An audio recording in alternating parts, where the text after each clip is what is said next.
Bom dia, eu sou o Matheus Rey, aluno da turma 610 do Laboratório de Física 3 da Faculdade de Engenharia FEI. Bom, sou o integrante da terceira bancada, junto comigo, o Luiz Otávio Perdoná e o João Pedro Vazel Macedo formam o nosso grupo da terceira bancada. E o experimento de hoje, que deveremos falar um pouco mais e responder algumas perguntas, é o experimento das equipotenciais. Bom, o experimento começa com alguns parâmetros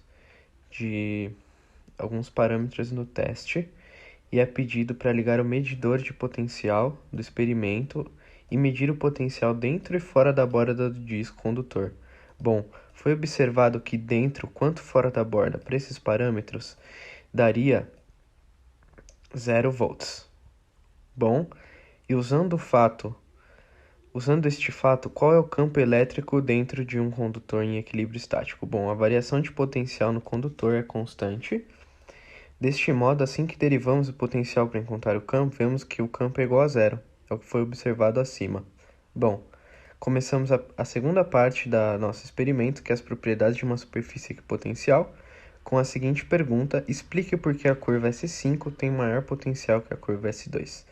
Bom, pois ao observarmos o sentido do campo elétrico na simulação, observamos que o mesmo aponta para fora das curvas equipotenciais e segundo a teoria, o campo elétrico sempre aponta para a direção de menor potencial elétrico, como foi verificado.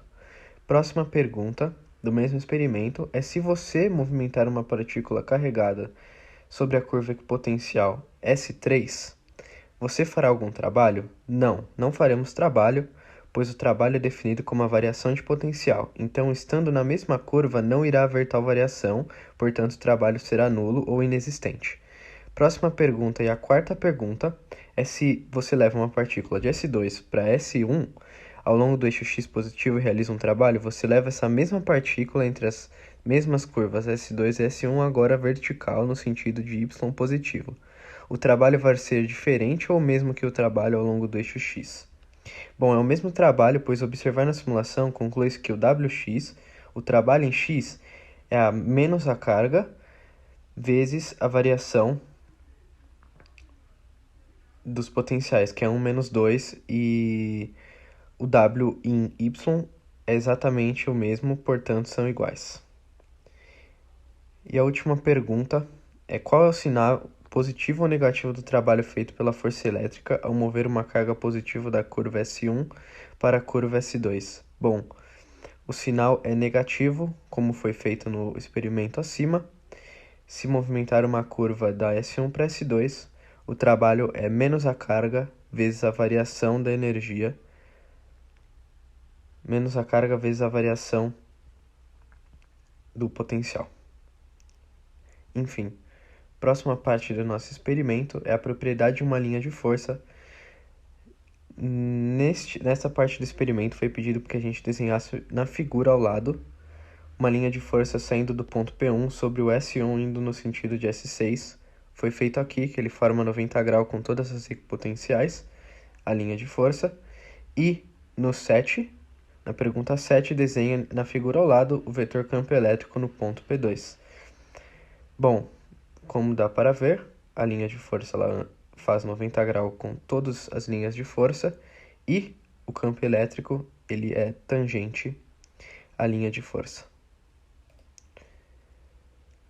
Próxima parte da nossa experiência é mapear as superfícies equipotenciais, ajustar na simulação os seguintes dados: 5 metros, a carga 1 menos 1 nanocoulomb e a carga 2, 0,60 nanocoulombs, e achar algumas medidas para tal, como podemos ver no gráfico ao lado. E depois disso, era necessário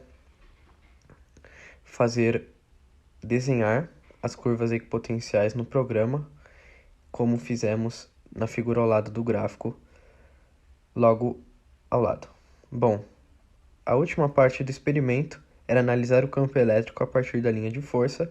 Para isso era necessário desenhar uma linha de força sobre o eixo X, com curva equipotencial menos 6 volts, terminando em 5 volts. Fizemos isso e deu os valores da tabela abaixo para x de -6, -3, -1, 1 e 5. E na pergunta 8, era necessário fazer um gráfico no Excel e verificar a tensão e ajustar uma função de x com um polinômio de grau 3. A equação ajustada foi que a f de x é igual a esta equação, como pode ver ao lado. Pergunta 9, era calcular a partir desta equação o campo elétrico da linha de força em função de x. Podemos ver que o cálculo deu uma função de polinômio de segundo grau. A 10ª pergunta era determinar o módulo do campo elétrico na posição de 2,5 metros. E o campo elétrico tinha módulo 2,1 newtons por coulomb. E na pergunta 11 era calcular o módulo do campo elétrico na posição 2,5 produzido pelas duas cargas usando a expressão 1 sobre 4πε0 vezes carga sobre distância ao quadrado. E após fazer estes cálculos, foi verificado que o campo elétrico tinha módulo de 2,30 nanocoulombs. E por último, calcular a diferença entre o valor medido e o valor teórico.